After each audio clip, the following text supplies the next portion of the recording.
Welcome to the Armour Report, everybody. The weekend edition. This is the week in review. Thanks for being here with me and spending some time on your Saturday. ARMR stands for Algorithmic Risk Management Research. This is a show about quantamental investing. It's a combination of quantitative execution and a fundamental foundation, and that's the information edge I try to share with you every time I come on this channel. Today we're going to talk about stock market direction, the mechanical bull it's raging on. We're going to talk about what we think will be happening next week. Then I'm going to move on to precious metals. We're going to share some thoughts on where we are in the precious metals bull market and where we go from here. I'll address that question about Newmont mining that I just saw Clarence put up into the questions. Anybody who's got questions, feel free to load up that question box. At the end, I'll get to Q&A. Of course, we're going to be on the Cannabis Couch today. We might have to call it the Cannabis Stretcher after that Canopy Growth earnings announcement mess. But we'll dissect it. We'll go over it. We'll hit the. We'll look at some charts. We'll walk through a couple things. I'm going to share with you, I think, a very important development in this bull market with a new group that we see rising, giving us entry points. And that's the utility space. So we're going to go all over that, then get to Q&A. So let's get started. A couple ground rules as always. I am sharing with you information I use in my own personal portfolio and for investors I manage money for. You got to make your own decisions, guys. These are just thoughts here. This is for educational purposes. So whatever stocks I talk about, don't run out and buy them just because I say it. Do your own homework, all right? Of course, if you enjoy this, give me a thumbs up. It really helps me out. And anybody who wants to subscribe to this YouTube channel, right down here, I gave you a link. Also, you can go over to the Armour Report. Now, the Armour Report is a website created for you all by yours truly with the intent of giving you even deeper access to the information that I'm sharing with you on YouTube right now. So you can... There's the website. There's a picture of the website right there, Armour Report. And you could become an Armour insider and have access to that information. So consider doing that. Now let's get to the questions of the day. Let's start with stock market direction. Okay. So I'm going to try to hit some points real quick so we can get to Q&A. And so I'm just going to rattle off thoughts that are on my mind at the end of the week. Here we go. Stock market direction. It's a raging bull market. I've been saying this for a couple months now, and I've been sharing with you the thought that this is the mechanical bull market. Anybody who's a subscriber to the free Armour Armour Action Alerts, which you can get off the Armour website I just showed you, ARMRreport.com, I just sent you in your email box right now the week in review that goes over my thoughts on this mechanical bull market. So I think you might enjoy the read. It's not too long, but it kind of outlines for you what I think is going on.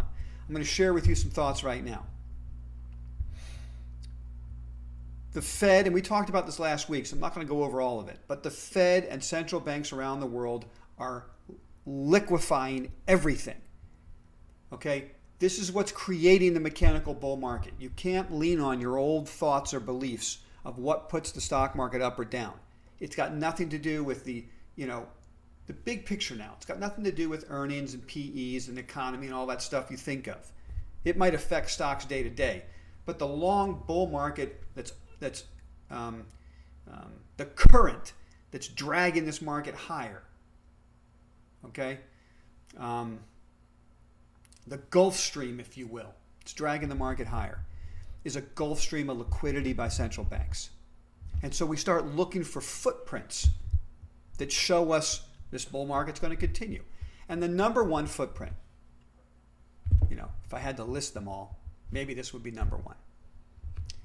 It's weakness that presents itself early in the week, Monday, Tuesday, but strength into the weekend. So you get that positive weekly candle. So those of you who watch me on YouTube or certainly Armour Insiders, every time we see the market gap up Monday morning, I come on Slack room, the Armour Insider real-time trading desk, through the Slack room, and I tell all of my insiders, I say, guys, I hate it. I hate the market gapping up Monday morning. And the reason is typical bull markets, let's just don't call it a bull market. Rallies usually end with gap ups early in the week that the market can't close above the high of, and sell-offs into the weekend. All right, so somewhere in here, we're going to hit that. And we're going to know that the bullish picture is starting to change. Could be changing to consolidation because the move has been so great in the last 2 months. Could be changing to a big sell-off. We don't know, but we know it's changing. This past week was a classic example of a mechanical bull market week. We had gap ups Monday, which I hate. Market sold off. Or I think it was Tuesday, actually, the market gapped up because Monday was closed, right? Market sold off. Struggled for a couple of days in there, but then rallied higher Thursday and higher into the weekend Friday, making a nice blue candle on any candlestick chart. That's a footprint of a bull market. So ideally, I like gap downs Monday morning. I like fear over the weekend. Drive the market down Monday morning. But by Friday, we're making new highs. See, it's easier to do that. Market opens lower. It's an easier market to close at new highs. The market opens up 2-3% on Monday morning and starts to sell off. It's hard to get back up there. Okay? But that's how strong the market is right now. Gap up Tuesday, sold off a little bit for whatever reasons, but then rips higher into the close. That's a hoof print of a bull stampede.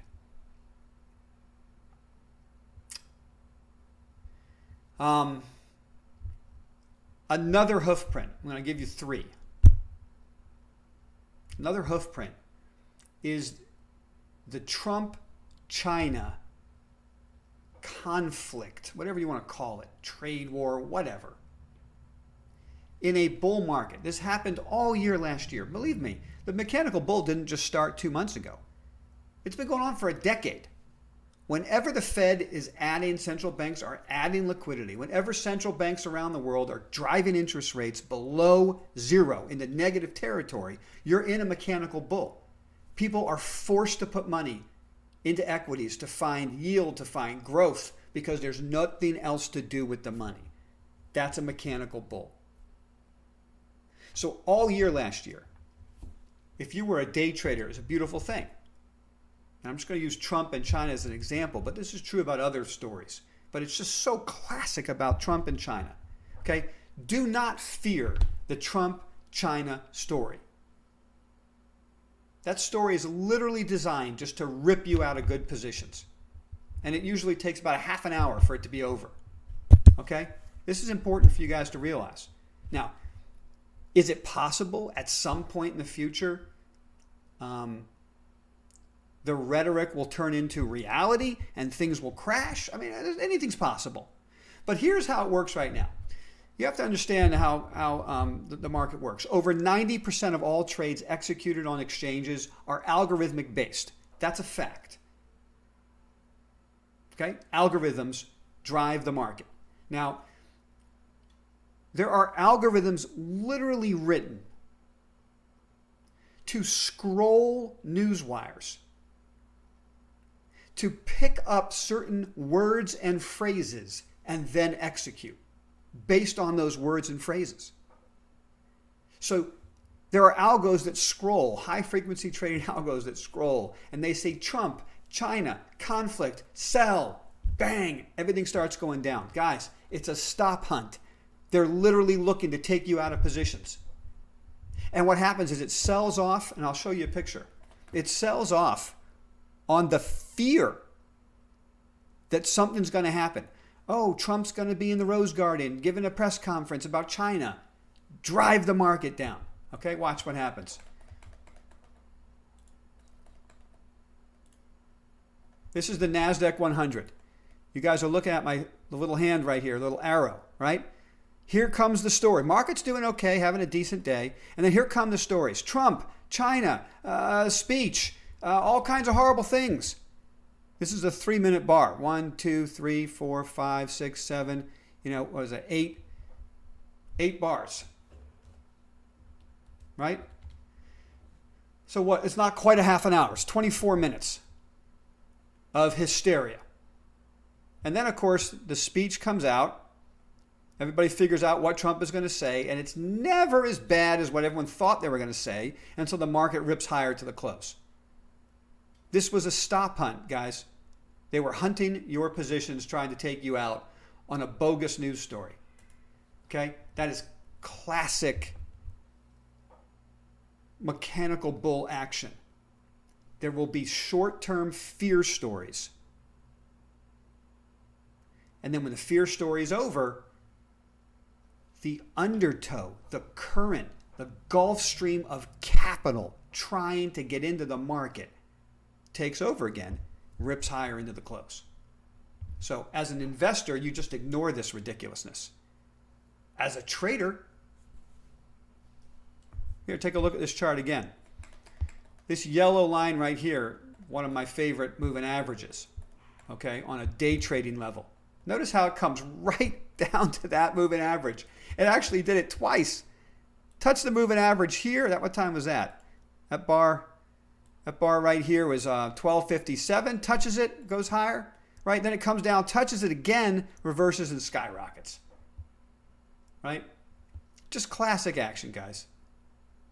Okay? So that's the second hoof print. The hoof print is scary, fiery, story comes out that drives the market down for half an hour, in this case 24 minutes. And then the undertow, the current, the Gulf Stream of liquidity trying to chase any type of performance in a world of zero to negative interest rates drives the market higher. So footprints of the bull market, hoof prints. We look for weakness early in the week, strength into the weekend. We look for what look like very scary news stories, and they're just gone within half an hour because that Gulf Stream of capital just keeps coming in. And then here's the next and the third piece to this puzzle. And there's many hoof prints, but these are the three I'm sharing with you today. The utility sector. It's very important to understand what's happening in utilities. Typically, utilities, you think of utilities as something that your granddad owned for a yield, and it's really boring, and who wants to invest in utilities? That's true under the old bull market, right? You typically think to yourself, utilities are safe. They're a safe bet. They're a way to protect capital, okay? That's still true, although utilities got crushed with everything in the market crash. So don't ever forget, when the market starts crashing and margin calls hit, nothing is safe. The only thing that's safe is cash, right? Utilities, gold, everything goes down when the market's imploding. Just log that away in your mind for future reference. I'm not looking for an implosion now. I'm just saying, don't ever say to yourself, I can hold this, it's safe. The only thing you can do that with is cash. All right, we'll get to that in some other discussion in the future. But in this mechanical bull market, the machinations of central banks make utilities a sexy growth group. Don't believe me? Take a look at this. Take a look, if you will. If you'll indulge me, at this chart. This is a weekly chart of XLU, okay, which is all the utilities, 3.5% yield, XLU. Okay. Right back here, this little sell-off here, 2018, when the Fed said they don't need to raise, they don't need to support the market anymore, and they're going to start raising rates. Okay, so the market cratered, utilities got wrecked, right? Then the Fed did a capitulation within 3 months and said, oh, we got to start lowering rates again. Big mistake. All right, so last year, from the low of 2019 to the high of 2020, utilities were up 39%. 39%. In a safe asset, you collected 39% in capital appreciation and you were collecting something like 4 to 5% yields, the dividends that were coming in. That's a win-win. Now you wonder why that's a growth sector? Because people are chasing yield. And so while we're looking for this market to broaden out, we got 2 months of rallies, and what rallied were precious metals leading the way and disruptive growth stocks, stay-at-home work stocks leading the way. For this bull market to really, continue to gain steam, we're going to have to see other sectors join the rally. Okay, I don't have interest in airlines. I don't have interest in cruise ships or anything like that. But if you're looking for a group that should perform well when the economy, I don't know why I put these little, when the economy begins to come back, right? I know airlines doubled off the low. Great. Go trade them all you want. But for investment purposes, for a portfolio that I want to hold for as long as possible, for conservative accounts, if you could put a utility in your portfolio and collect a 4.5% yield and have the stock go up 39% in 12 to 13 months, that's a home run. Not everything has to be disruptive growth that doubles in a month. We're building portfolios here. Okay? So for me, diversifying into utilities off of this perfect entry is a no-brainer. What makes it perfect? I like to put positions on closest to the stops when the reward is worth the risk I'm taking. That's the very definition of utilities right now. And you can go out there and find your favorite utility. I've already shared with ARMR Insiders what my favorite utilities are. Okay? But you can find your own. It doesn't have to be my favorites. What we have, and we'll just take a picture again, this is the weekly chart. So now let's go to the daily chart. Okay? This is just an absolute classic. You can see the breaking of the downtrend as people realized we're all going back to work. The economy is going to begin picking up again. And guess what? People are going to pay their utility bills. With interest rates at 0 to negative and massive amounts of liquidity coming into the system, it would not be a stretch to see XLU take out the high of 71 sometime, this year. Meanwhile, you're picking this. The yield on XLU is 3.5%, but you can go into you can go check out ETF.com if you want. Put in XLU and it'll show you the best names in the space, and you can just search through and find the ones you want. Okay, so those are some of my thoughts on hoof prints of this mechanical bull. Utilities breaking out. Trump stories in China dissipate within half an hour and the market rips higher. Markets down early in the week, rallies into the end of the week. That's what we're looking for. Let's move on. Let's touch on gold for a second. I want you to see this story. I shared it with everybody on Wednesday. In case you missed the Wednesday call, take a look at this. Okay. Bullion banks prepare CME pullback.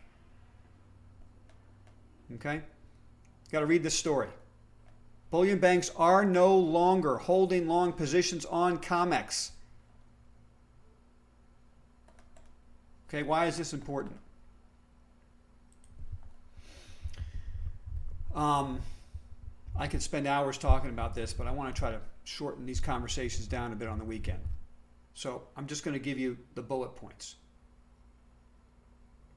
There is a current. There is a Gulf Stream of capital finding its way into gold and silver for all kinds of reasons. You could say there's the fear trade. I don't think that's what's driving it. What's really driving it is a complete destruction of fiat currencies around the world and a desire by central banks and governments to see the price of gold go up to help balance the books when they put on all of this massive debt. and you've got 8,500 tons of gold at Fort Knox, supposedly, and it's being carried on the balance sheet dramatically lower than where it's trading right now, you could just reprice that asset, and all of a sudden your assets and your liabilities look a lot better. So we've entered a period of time where the powers that be want to see a higher metal price. I'm simplifying this, guys. Okay, we could debate this for hours. I'm just telling you my opinion. For a decade, you were fighting against those powers who wanted to suppress the price of the metal. The ability to suppress, the scheme of suppression has ended. That story about some bullion banks pulling away from CME and shifting to a physical delivery market that's opening in London,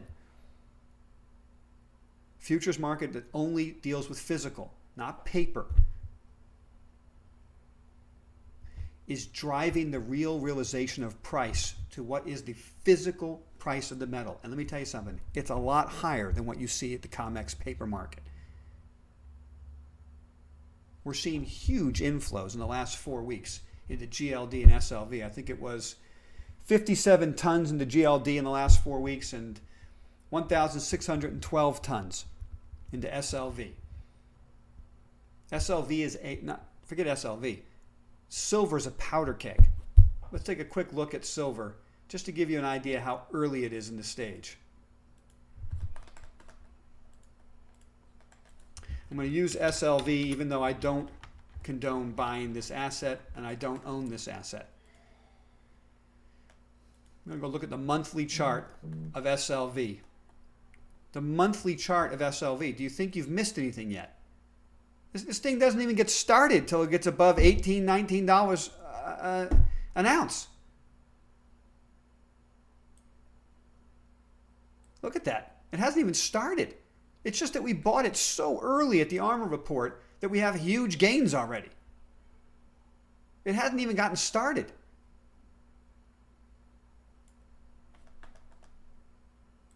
And the fun thing about silver is that it's a bit of a play on the economy as well. Silver goes into a lot of electronics. Okay, so part of the reason silver was extra depressed while gold was going up in March and April is that people were concerned the economy wasn't going to pick back up and therefore the demand for silver would be less. That's an algo BS trade, but that's what was going on. Okay, so as the economy starts to open again, that trade dissipates. And the reality is silver's way behind gold, and so it's starting to catch up. So read that story. You're not late. There are ways to get involved in the silver play. If you're an Armour insider and you want specific advice on that issue, you can always call me and ask me, and I'll be happy to chat with you about it. Of course, you guys can also look on the Armour portfolios and see what stocks we own that's silver related. Okay. So let me move on from there for the sake of time, and let's address Canopy Growth. Canopy Growth earnings. There's no way around this. This was an unmitigated disaster again.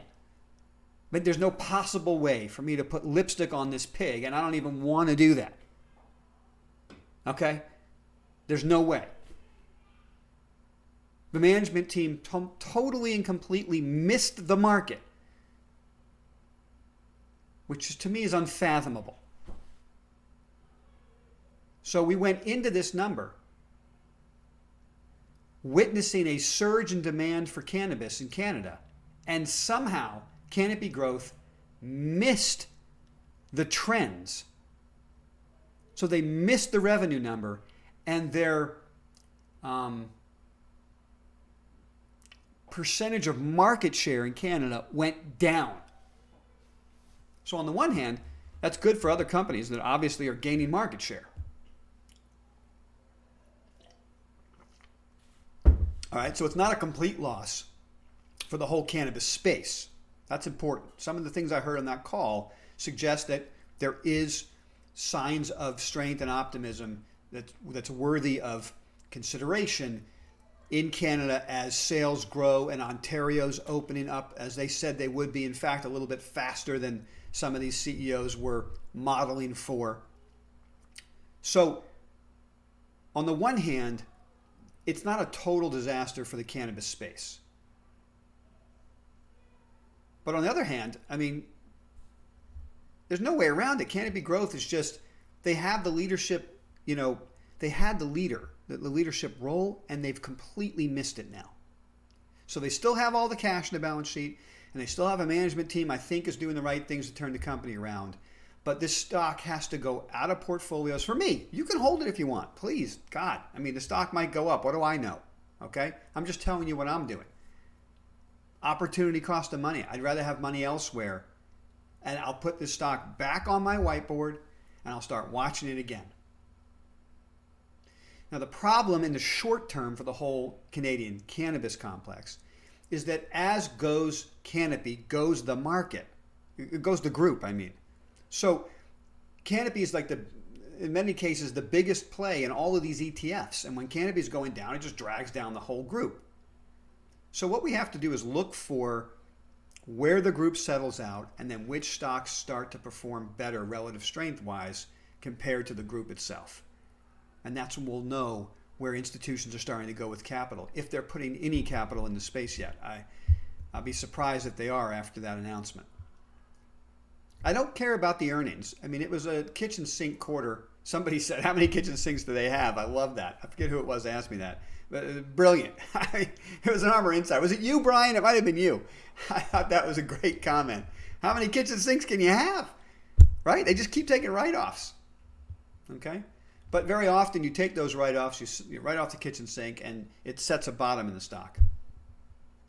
I think the market and the stock would have been up had they had better than expected revenue numbers, but did all the other cost-cutting things. Stock would have been up. Nobody would have cared about the earnings. It was the revenue miss that was just disturbing, and the loss of market share.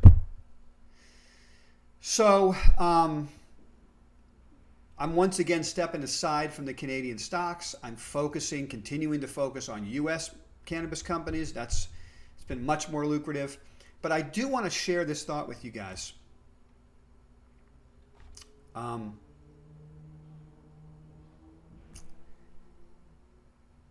The Armour Investing Way.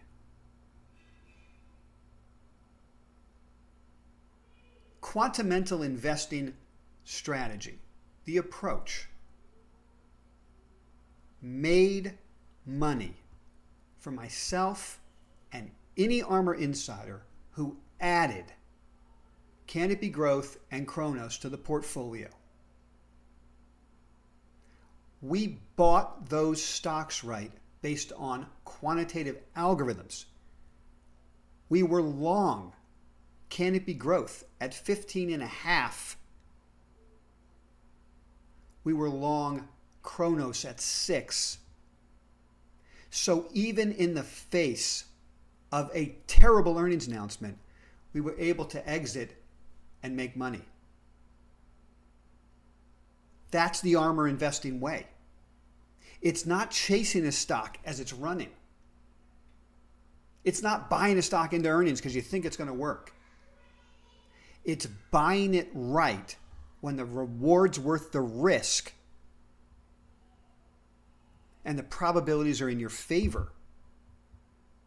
We picked up Canopy Growth at $15.51, and the stock ran up to 22 and change. On Thursday, before the close, Armour insiders, you can attest to this. I said to all of you, square your cannabis positions in front of this news. You had a stock go from 15.5 to 22 and change. For me, that meant squaring positions. It meant booking some profits before the news. Now, I'm not going to tell you to go do that. I don't know your position. So if you had a small position on, you may not want to book any profit. But you see, when I put positions on using quantamental investing strategies, I put the biggest amount of my capital to work day one. So I have a huge position on Canopy Growth at 15.5. This is how to manage money correctly. I was closest to my stop where the reward was dramatically worth the risk.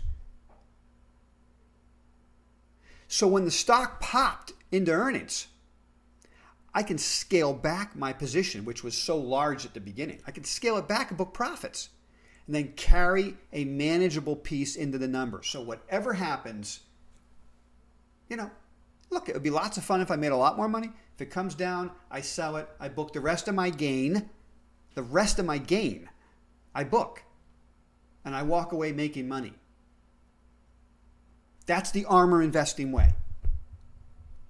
That's what I'm trying to share with you guys and help you guys do.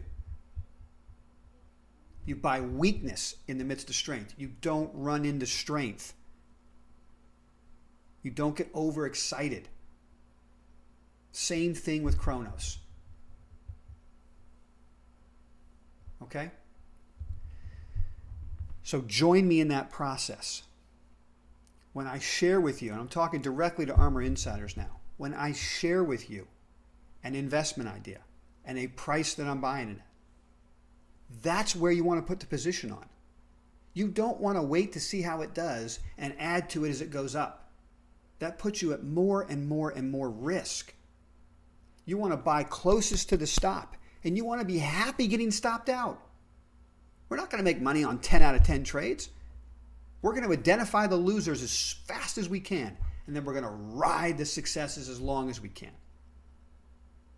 Okay? Now that takes me to my next point. I share a lot of successes with you guys. I want to share with you guys what I consider to be a failure. And I want you to learn from this failure to be more successful. Okay? And Armour insiders, I want you to help me stay true to the Armour Investing Way. One of the reasons why I started this channel and shared the Armour Investing approach, and it's really helped, is that I expected to be on record like this. It helps me execute correctly. But sometimes I get led astray. I'm going to share with you what happened. We owned shares of Zscaler in Armour portfolios. I'm going to show you where we owned it. Take a look. This is a lesson, and then I'm going to get to Q&A. So just bear with me here. Okay? We bought Zscaler right where my finger is, right in there. See that hand right there? That's where we bought Zscaler. Okay, somewhere in the 61 range. Stock ran up here, and we sold it, all of it, right there at 74 and change. Not bad. Right? Not a bad trade. What was that? 20-something% on our money in a fairly short period of time. And we sold it. Right in front of earnings. Then the stock went up 30% on the earnings announcement. What I said to everybody in the Slack room was,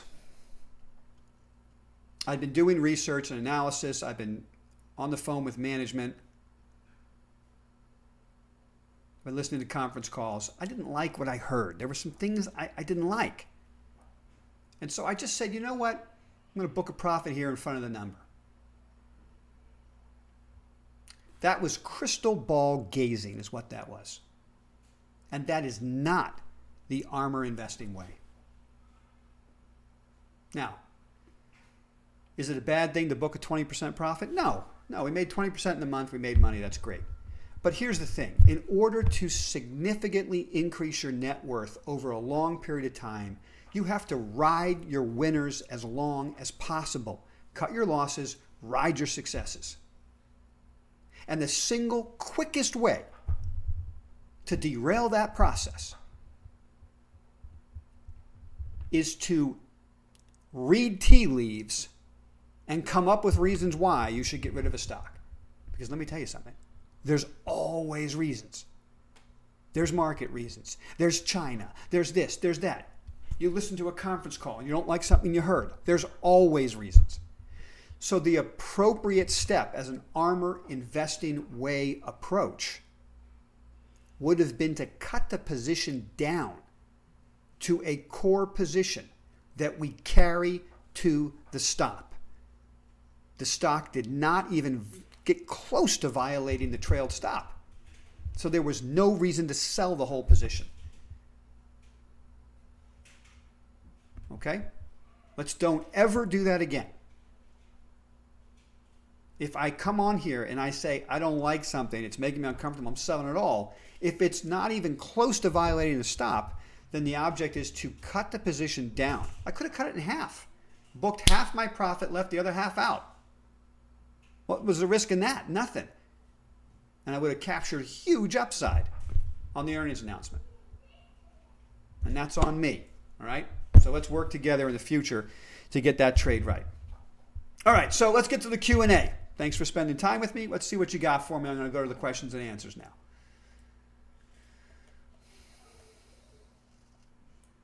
All right.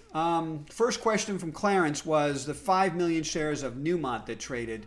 What do I think of that? It happened in the last half hour of the day. I haven't the slightest idea what to tell you about that. No one's ever going to know what that 5 million shares is. Could be a rebalance somewhere. I don't know.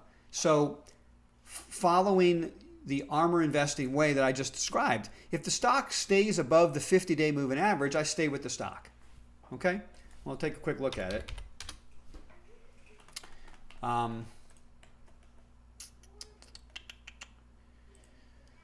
Okay, so the 50-day moving average is right up here. As long as it stays above it, I don't really care what goes on outside of that. We bought the stock right here where my arrow is. Okay, so somewhere in the $40 range is where we bought the stock. So we're up huge on the stock. We've already booked some of our profit right in here. All right, so look, as long as it stays above the 50, I stay with it. If it closes above below the 50, I'll book that profit and I'll look to reposition it at some other point. I mean, for all we know, the stock can come down to 50 and test that breakout. Okay? What's next?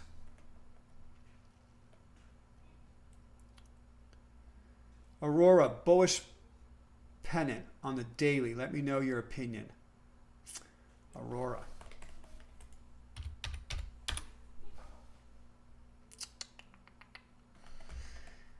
Guys, I'm going to be honest with you here. If I don't like Canopy Growth, I don't like any of those Canadian stocks, and that pennant to me doesn't hold water. Now, I mean, look, you might make money on a trade there, okay? But if Canopy Growth gets driven down and continues to go lower because of that, horrific earnings announcement, the whole group's going to suffer because institutions just don't want to play in the space. So I see the pennant you're looking at, and I would say that the pennant's got to break out above 20 before the stock goes anywhere. I mean, right? That's really what you're looking at. So you want to buy the bottom of the pennant? I mean, that's up to you. But I don't have much interest in Aurora. Can we expect rotation into value as the economy strengthens, is the question from Jason.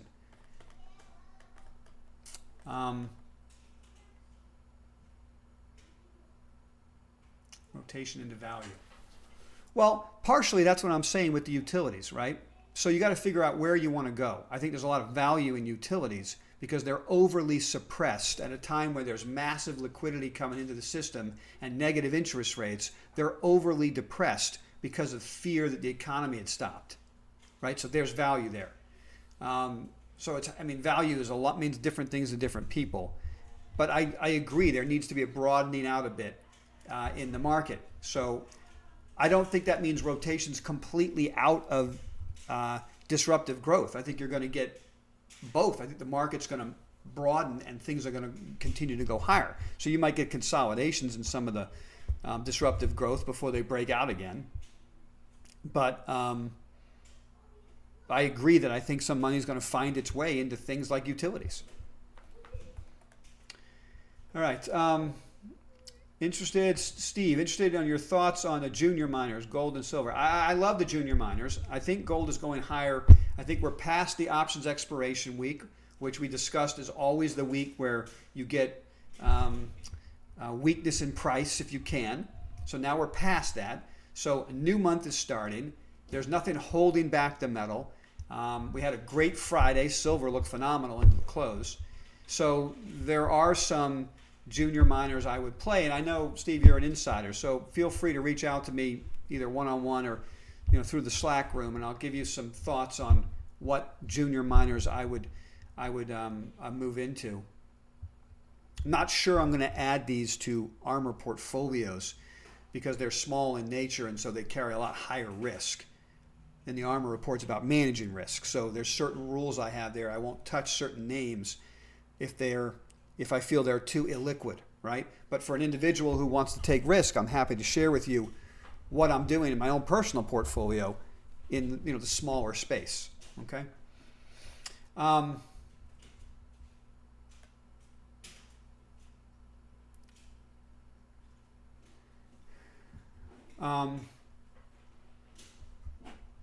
right, thanks for that, Tom. Didn't know screenshot of my IIPR chat board. That's cool. All right. Yeah, IIPR had a tough day on Friday, only because they're just dragging down a bunch of cannabis names. But the stock looks fine to me, and you know, Tom, what the stops are. I'm just looking at the Armour portfolios. You can click on the spreadsheets, and you can see what I think the stops should be to protect principal, and it's not close to any of those stops. In fact, what I'm doing now, Armour Insiders, I give you 3 stop points, which I call principal protection stops. And I'm highlighting and bold-facing the stop that I'll be using personally. Now, you can use any of those 3 stops, right? One is a very tight stop. One is more lenient, okay? Sometimes I say to new insiders, use all 3. So when you hit one, you sell a third of the position, a third, and the final third. Okay, that's one way to get used to these principal protection stops, which are stops below where we bought it, right? We bought the price, we bought the stock, and here's how much we're willing to lose before we get out. All right, and so on those spreadsheets now, you'll see I'm bold-facing the stop that I'll be using personally. DraftKings, yeah, it's been a great stock. I've missed it. I'll have to look for the next opportunity. Brandon, speaking of China, Brandon, you bought Lukin Coffee. I don't know why you do that, my friend. It's already proven that these people are fraudsters. So it's just for me an opportunity cost of money and risk management. Who needs the risk? I don't know why, quite frankly, anybody would buy a Chinese company. I don't know. But they just lie, guys. They lie. Period. They don't follow generally accepted accounting principles. So why do I need to take that risk? It never makes any sense to me. You could say, oh, I can make a lot of money in them. I can make a lot of money here in U.S. companies. I am making a lot of money here in U.S. companies. Why do I need China? I really don't know. Somebody has to explain that one to me.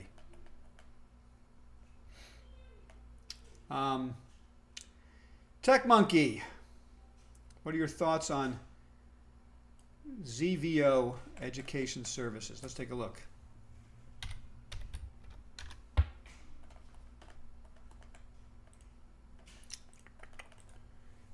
ZVO, I know you can't see it yet. I'm going to pull it up for you.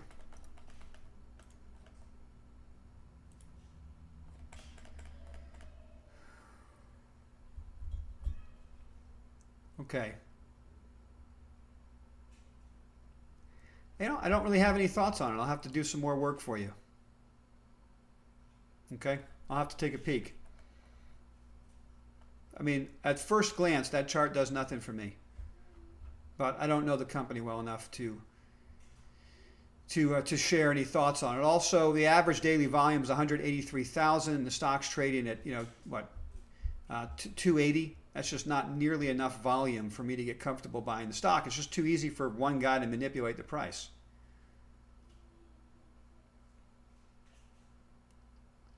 Okay, well, Brandon, I didn't mean to make you feel bad there. 100 shares, not bad. You can always have fun with that.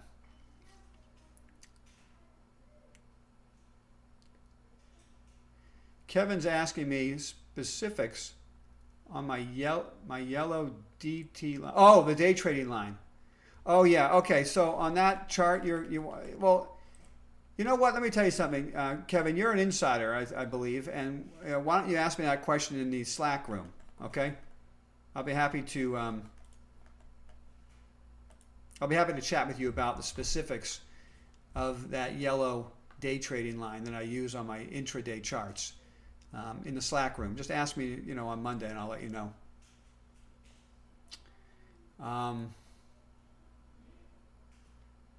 Natural gas, OKE, you're asking me about. Let's take a peek. One Oak, yeah. Well, the pipeline guys have always confounded me. I mean, I made a lot of money in pipelines for a decade, and then, it was just, one disaster after another, took me out of positions, and I went to cash there, and I've just never stepped back in. You're talking about the energy pipelines. I mean, they should be good. They're just not right now, and I can't exactly figure out why. But it should be back on my radar, so I appreciate you bringing that up. I'll start looking at those stocks again. All right.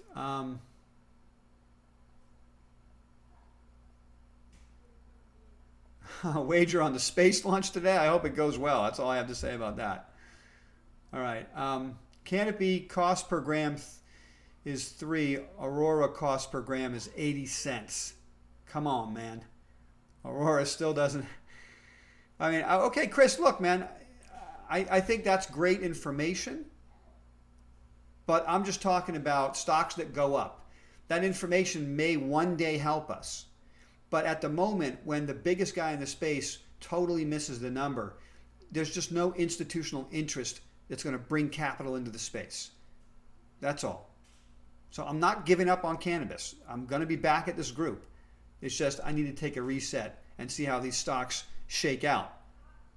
If Canopy makes a higher low on this announcement and sets up another buy point, then I'll start to get bullish again on the space, because it'll tell you all the bad news is in it and nobody cares about the bad stuff anymore. They're just waiting for good news to come out.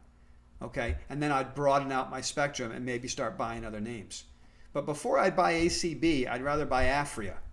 Don't hate me for that, but that's my thought. All right.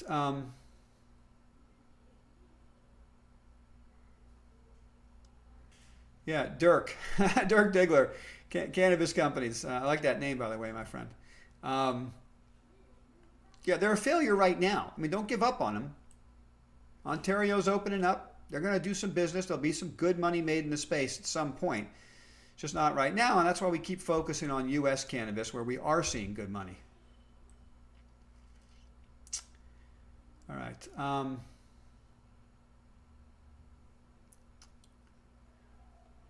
Will riots affect the market short term, or is it just straight bullish regardless of it all? Okay, Raz, it's a good question. I mean, that's another example. You might get a gap down Monday morning because of the riot. Okay, who knows? Maybe there's some really bad news that happens overnight. On Sunday, market gaps down. So from a short-term standpoint, that could have an effect. But the Gulf Stream current of liquidity coming into the system is not stopping because of that story. And so I would say to you, it will not have a major effect. So the only news stories that I worry about that would have a real effect are ones that would reverse the Gulf Stream current of capital coming into the system. What would that story be? The economy is fully open and GDP numbers are off the chart and everyone's back to work and the economy's great. And that's when I start to get nervous. The market will be a lot higher and the Fed will think we don't have to do anything to support it. And central banks will stop lowering rates. And all of a sudden the market's Wile E. Coyote right off the cliff. And it'll run for a while until there's an exogenous event, like a virus, that wrecks it. Okay? Ethan. can't succeed if you don't fail. Okay, that's true. All right. What's the cost to be an insider? My friend, feel free to look right down here is a link. Just click on it and you go to the ARMORreport.com. ARMR Report.com. Okay? Thanks for the question. Thoughts on Afria taking leadership in the cannabis. That's a thought that I like better than Aurora. APHA. Okay? I like the management team. I like the business model. Seems to be working. So maybe that is the right place to go. But I'm just not going there in the midst of a collapse in Canopy Growth. I need to see that thing, level out first. So it's a GAN. It's a question on GAN. Don't have any thoughts there. UK-based, provides enterprise software as a service solution for iGaming and sports betting. I got to take a look at that, man. I don't know it. Thanks for the thought. I'm going to take a look at that. That was David. Thanks for that. All right, Alexander. Hi, Brett. Do you think GW will also suffer? Interesting question. Absolutely interesting question. And I would say there's no reasonable, fundamental reason for that to happen. And yet, I've lifted it out of my portfolio for now. This is just my own personal opinion. I don't want to disturb you in a position you want to carry. But if the ETF, MJ, and all the others go down with this Canopy announcement, I think you're going to see GW suffer because it's in all of those ETFs. But I've got my eye on it, and if this Canopy news really doesn't drive things a lot lower next week, I might be back in it because I do love the story. Okay, but for now, I'm just protecting capital. I have other places to go where my risk is less and my reward is greater. That's my concern right now. It's an opportunity cost of money. All right, guys, that's the last question. Last chance for any questions. I'll give you a couple seconds. And then my son is here and I'm going to run down to the beach. All right? So I'll tell you what I'm going to do. I'm going to wrap up right now. I appreciate you guys spending time with me today, as always on a Saturday. Any questions I haven't gotten to, leave comments, okay, in this section right down below here, and I'll be happy to address them for you. Have a great weekend, guys. Here's my son to say hello. And we are off to the beach. Bye. Take care, guys.